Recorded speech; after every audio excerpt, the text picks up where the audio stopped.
আজ সকালবেলা একদম ফ্রেশ হয়ে গেছি। আর দেখো বাইরে এসে দেখি আজকের ওয়েদারটা কত সুন্দর, আজ অনেকদিন পরে রোদ উঠেছে। তো ঠাম্মা এখানে দেখো ফুল করছিল, আর ঠাম্মা বললো আমাকে একটু ভিডিও করে নে। তো সেই জন্য আমি দেখো ঠাম্মাকে একটু ভিডিও করে নিয়েছিলাম। আর তারপরে খিদে লেগে যাওয়ায় আমি এখানে নিয়ে নিয়েছিলাম দুধ আর মুড়ি। আর সত্যি কথা বলতে আজ না অনেকদিন পর দুধ মুড়ি খাচ্ছি। ছোটোবেলায় তো প্রায় দিনই দুধ মুড়ি খাওয়া হতো সকালবেলায়, কিন্তু না এখন আর দুধ মুড়ি খাওয়া হয় না। তো আজ অনেকদিন পরে বেশ ভালোই লাগছিলো। তো তারপরে কিছুক্ষণ পরে বাবা মাঠ থেকে দেখো কতগুলো পটল তুলে নিয়ে এসছে, আর আজকে দেখো এতগুলো পটল হয়েছিল। আর তারপরে ঠাম্মা এখানে আমাদের মনসা ঠাকুরটাকে পুজোও দিয়ে দিল। আর এই দেখো এটা হচ্ছে আমাদের বাড়ির ঠাকুর। তো তারপরে দেখো দেখতে দেখতে সন্ধে হয়ে যায়, আর এদিকে ভীষণ পরিমাণে বৃষ্টিও শুরু হয়ে যায়, সাথে কারেন্টও চলে যায়।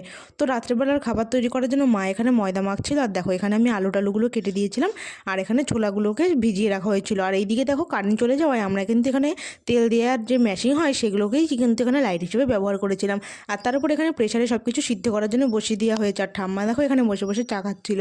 তো আজকের ভিডিওটা এইটুকুই, তোমাদের ভালো লাগলে লাইক করে দিও বা